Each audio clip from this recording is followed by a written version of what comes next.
आणि दुसरं म्हणजे हे ग्रहांचं तत्व सांगण्यावरती.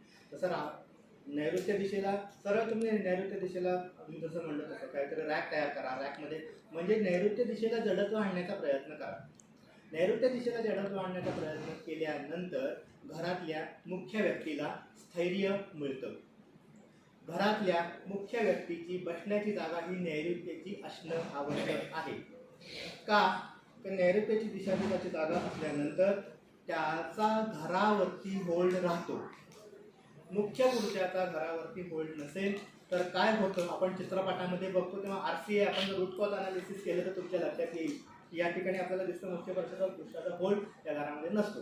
आता हा होल्ड असणं आणि त्या होल्डचं रूपांतर ॲटोक्रॅटिक नेशनमध्ये होणं म्हणजे ॲटोक्रॅटिक म्हणजे काय एकाधिकार झालं तर हा तत्व पृथ्वीचं कमी करायचं. ते आपल्या घरातल्या बहिणींनी किंवा गृहिणींनी करावं. आपल्याला वाटलं की आपल्या नवऱ्याचा एकाधिकार जास्त होत आहे पतीचा म्हटल्यानंतर त्यांनी नैऋत्य दिशेकडे बघायचं की तिथं काय दोष होतोय का. अननोईंगली दोष तयार होतात. आपण काही ना काहीतरी तिथे करण्याचा प्रयत्न करतो आणि त्यातनं ह्या गोष्टी होतात. नैऋत्यमध्ये ते जास्त संतुलनापेक्षा जास्त प्रकारचं जर वजन झालं तर ते आपल्याला कसं कमी करता येईल हे बघायचं. जुन्या गोष्टी असतात घरामध्ये त्या काढून टाकल्यानंतर हा पुष्कळ परिणाम सकारात्मक होतो. हे झालं नैऋत्य दिशेचं.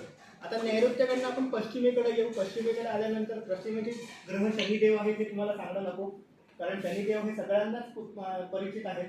शनिदेवाचं आपल्या ज्योतिषशास्त्रामध्ये थोडंसं निगेटिव्ह जास्त केलेलं आहे. मी असं म्हणतो की माझा एक लेख पण होता त्याच्यामध्ये माझ्या लेखाचं टायटलच होतं 7:30चा काळ सुखाचा. 7:30चा काळ सुखाचा का कारण शनी हा काय आहे रेक्टिफायर आहे. इंजिनिअरिंगमध्ये रेक्टिफायर एक कन्सेप्ट आहे.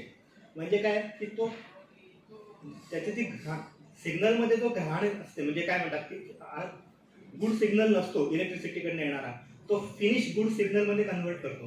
हेच तर माणसाचं तो करतो.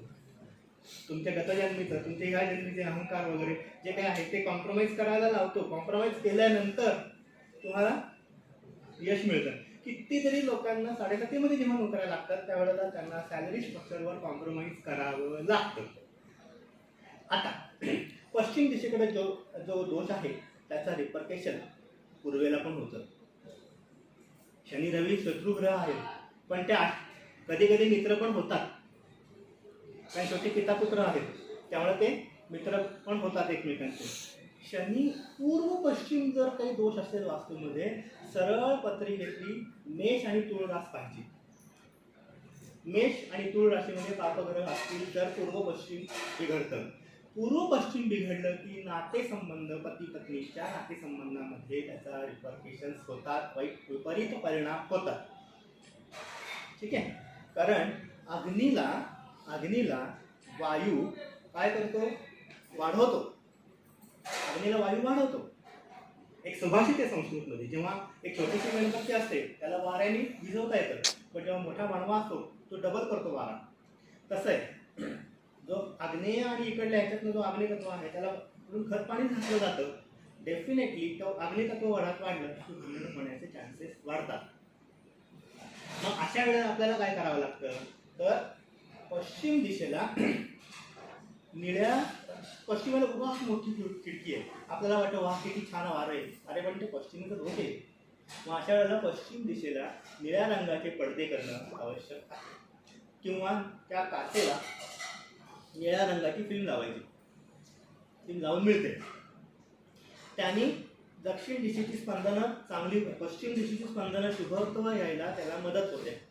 आणि इन्व्हर्सली जेव्हा पूर्व दिशेकडे अशा वेळेला एन्श्युअर करायचं की पूर्व दिशेमध्ये ऑरेंज कलरचा किंवा येल्लो कलरचा LED ग्लो होत आहे.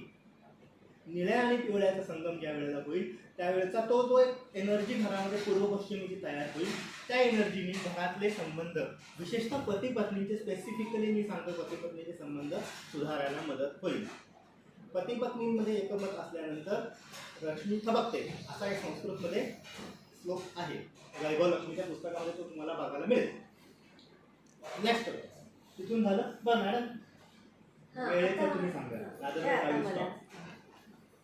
चलो समय सीमेचे लक्ष घेता मी थांबतो आणि काय असेल तर आपण नक्कीच तुमच्या डिस्कस करू. Thank you so much.